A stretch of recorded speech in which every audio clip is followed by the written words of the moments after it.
Hi everyone, and welcome to the video on termination methods 2. This one today we're looking at involuntary termination methods. So by now you should have had a look through the Ed Rollo video and be aware of the four that we cover in the VCE study design for BizMan. So today we're looking at the final two. So before we move on, just to give you a little background on the video that you watched yesterday was from a video called Office Space. A little bit of backfill on Office Space. It's settled around an organisation called Intertech and the characters that work there. Just like any workplace, where you deal with a number of different characters, and that's all part of the human resource management and study of this video. What the organisation is doing is going through looking at a restructure, and the two Bobs who are or conducting the interview in yesterday's video are interviewing all of the staff to work out who is required to continue at the organisation and what staff can be let go. So it's topical for termination because there are people within that organisation who are being terminated as a result of the way that they conduct their everyday activities within the workplace. So very entertaining. Today's gem is what is it you actually do here? They interview one of the staff members who's involved in human resources and dealing with people, and it's quite funny, his response. So if you get a time, I'm not going to add it into the video today, but follow that YouTube link. Just type it into your browser, have a look. Only goes for about a minute and 20, but it's very entertaining.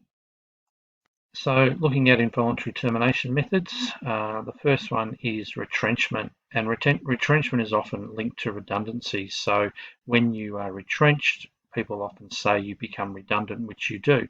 So retrenchment occurs when an employee whose employment is terminated by reason of his job becoming redundant.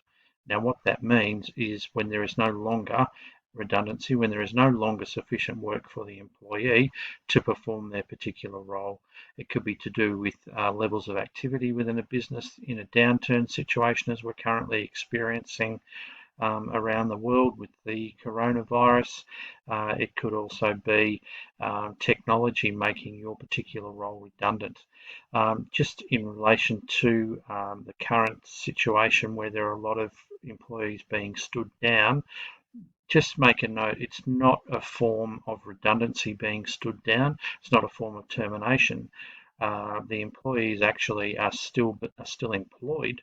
They just aren't being paid until the economic activity within the country improves, so they hopefully can be employed again. So standing down is not included in our study design, so don't look to add it in any discussion or anything like that. Stick purely to the two voluntary and two involuntary termination methods that are listed in the study design.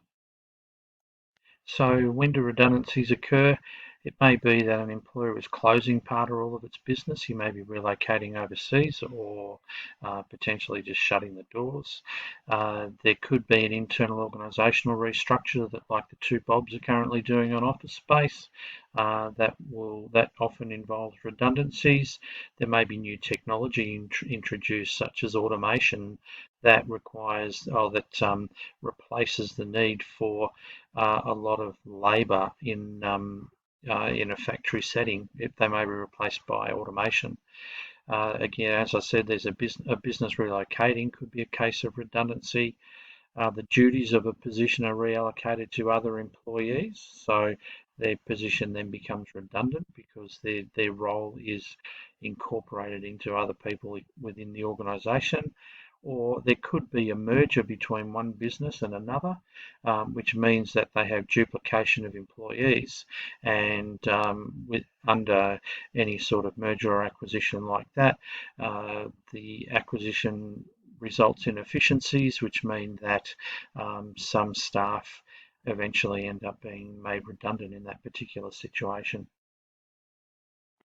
Okay, so if we look at the legality of retrenchment and the entitlements associated with retrenchment, so there are two things that we need to look at. We need to look at entitlements, and then we need to look at transition issues to finish off the topic. So the first one, the entitlements, it's essential that a business is, if it's retrenching an employee, it carries it out in a lawful manner. So this is the ethical side of things, being doing or acting in a way that society expects. So the laws of society.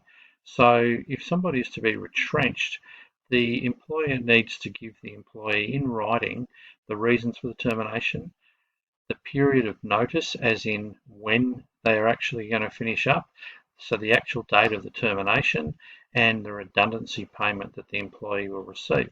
They'll be entitled to a payment for a number of, or based on the number of years that they've worked in a particular organisation. Under law, they'll be required for that. Then it's up to the employer as to how much further they look after or remunerate the employee on their retrenchment above and beyond what the law requires them. So the law also sets out the minimum notice, that period that must be given to employers to employees before they finish up under retrenchment. So if they've only worked for less than a year with an employer, then the employer has to give the employee 1 week's notice. But the longer that they work, if they've worked for more than 5 years, then they have to give them a minimum of 4 weeks notice for it to be a fair retrenchment under the law. So they're just the different periods of notice.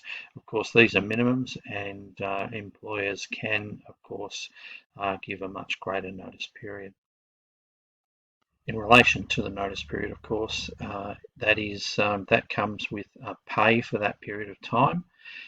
So you can have a situation where a person can be retrenched and they're given 4 weeks notice, but the employer and the employee agree that he or she will leave earlier than that 4 weeks, but they would still be paid out 4 weeks worth of service, even though they left a little bit earlier than that. So I mentioned earlier an employer's corporate social responsibility. This is going above and beyond what the law or what society expects. So we've got the ethical considerations which are entrenched in law, what they are legally obliged to do for their employees that are retrenched. But then there are other things that a good corporate citizen employer might do. So we call these transition issues. So an employer, in addition to what's required by law, they might refer the employees to outplacement services, so external organisations to provide counselling and assist in finding a new job for the employee. So just because there's no longer a job with the current employer, they might be a very good employee, and the employer wants to do everything they possibly can to get them back into the workforce.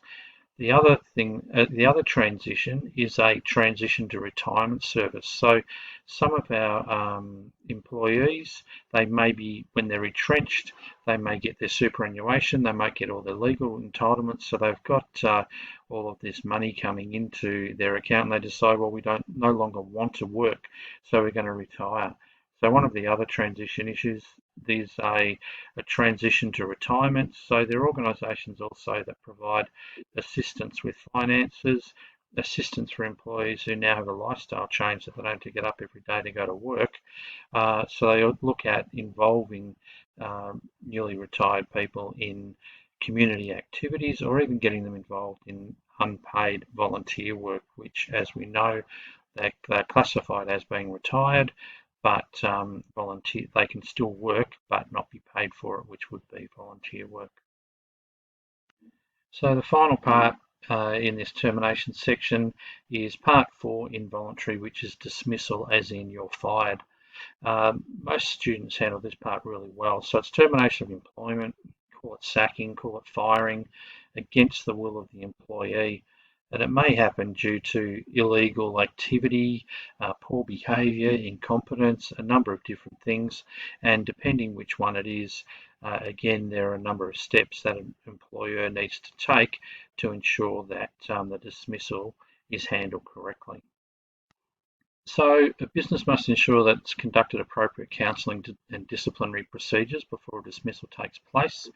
It cannot just turn around and say you're fired to an employee based on one misdemeanor, it needs to go through a warning process, a counselling process, ensure that everything has been done properly to safeguard the employer against action taken against it by, say, unions for unfair dismissal of its members. The employer is required to provide an employee with written notice once it goes through a number of warnings, again to provide and needs to provide the reason for such termination, very similar to redundancy, the same sort of thing, the same sort of timeframes. Needs to advise. It just means before you get to that point, you need to go through a warning process to actually get to the point where you can dismiss them. The period of notice that's given is the same as for retrenchment, number of years of continuous service. So when you are dismissing somebody, you would generally say you're fired and you leave the business effective immediately, but you need to pay the employee out based on the number of years that they've been in service with the business. There is one particular type of dismissal which isn't covered by this, and that's illegal activity by the employee. So if this happens and is discovered by an employer, it's instant dismissal with none of the counselling, none of the written notice of the warnings or anything like that. It can be a situation where an employee can be escorted off the premises by even police, and it's instant dismissal, and further action could be taken against the employee. It could be for theft, it could be for assault of a fellow employee or something like that. There are several which would be grounds for instant dismissal. So obviously someone leaving the business involuntarily to the other employees, it does have an impact on the business, especially if that person is liked, respected, or has significant talents. So you've got positives. If it's a non-productive employee, it could be good for the business. Directly from a cost point of view, initially losing a cost of a wage from the overhead can help profitability in a business. It allows for businesses to restructure, and you may be removing an employee who undertakes serious misconduct in the workplace. So by removing that, that has a positive impact on the business. Negatives though, if that person's talented and they've been retrenched, it's difficult to replace. If that person's liked, there's going to be a decline in morale. Again, the breakdown of effective teams we mentioned yesterday, and increase pressure on performance of remaining staff to cover a talented person who may now no longer be in the business. Okay, so we're at the final point for the lesson where we now need to do some work. So today we're moving to the textbook and looking at 4.7 and 4.8 in the text, which cover voluntary and involuntary, and transition services and entitlements, etc. If you have a look at the page 171 and look at the questions 1 to 5 and questions 8 to 9, and also questions on page 174, 4 to 9. If you continue to do those in a workbook or typed on a Word document and saved into your BizMan folder so I can have a look at your work on Hapara, that would be great. So take a look tomorrow at the next lesson, lesson 3. As part of that lesson, I'll be forwarding you a number of questions to round out this particular area or this particular topic. So if you can, once you get that Google form, if you can fill it all out and then get it back to me, then we can go through and do the answers early next week. All the best and good luck with that work. Any problems, please see me in Google Hangout. All the best. Bye.